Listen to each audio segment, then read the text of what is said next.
You think you're fasting, but you're doing the one thing that keeps you stuck. You're skipping breakfast, drinking coffee, being healthy, and the fat still doesn't move.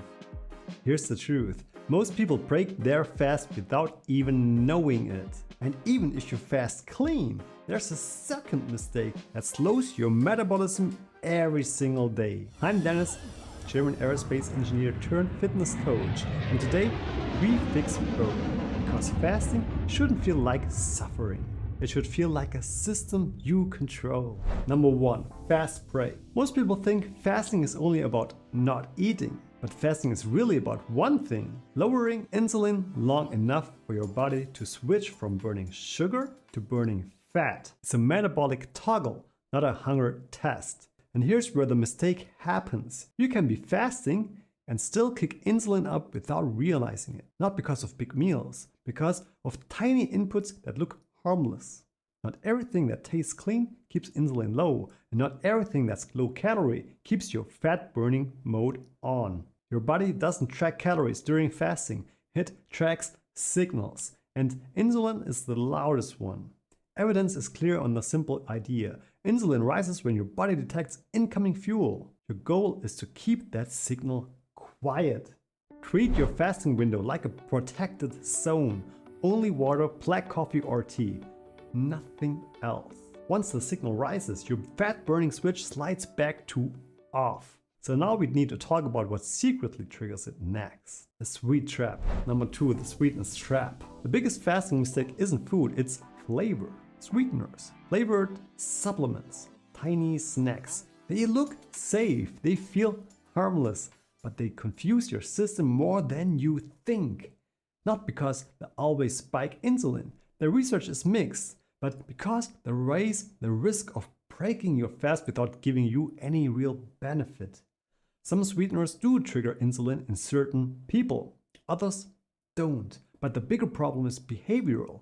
Sweet taste keeps your brain expecting fuel, increases hunger, and makes your next meal hit harder.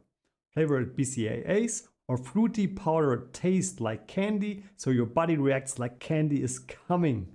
A splash of milk, a handful of nuts, small calories, big signal.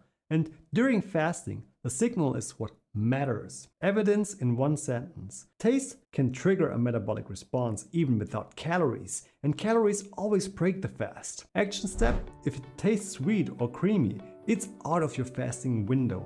No exceptions. But even if you fast perfectly clean, there's a second mistake that slows everything down, and it has nothing to do with insulin. Number 3, muscle loss. Even if your fast is perfect, you can still fall into the biggest fat loss trap. When you cut calories or fast without enough protein and without resistance training, your body protects fat by burning muscle. Not because it hates you, because muscle costs energy to maintain and your system is trying to survive. Less muscle means a slower metabolism. A slower metabolism means slower fat loss. This is why some people fast for months and look softer, not cleaner. They're losing the exact tissue that keeps them burning fat 24/7. Evidence in one sentence. Higher protein plus strength training protects muscle even during calorie restriction. Hit a protein target in your eating window, around 1 palm-sized serving per meal, and train with resistance 2 to 3 times weekly. Even bodyweight works. Once your muscle is protected, we need to fix how you break your fast so your system stays in fat burning mode. If you're interested in more fat burning modes, please consider giving me a subscribe. Thanks a lot. Number 4, fast in. How you start and break your fast is as important as the fast itself. If your first meal is a sugar bomb, cereal, pastries, juice, your insulin spikes like a rocket and you slam straight back into storage mode. But if you start with protein and healthy fats, your system reboots smoothly. Protein slows down digestion. Fat increases satiety. Carbs hit softer when they come later in the meal. Studies show one simple thing. Eating protein or veggies before carbs leads to lower glucose and insulin spikes. It's a small change with huge payoff.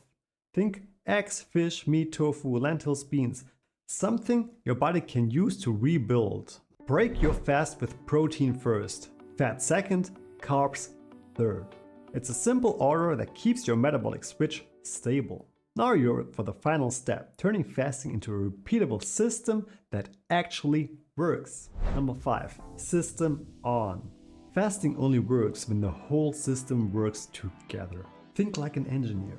You don't need harder fasting, you need cleaner inputs, stronger outputs, and stable loops.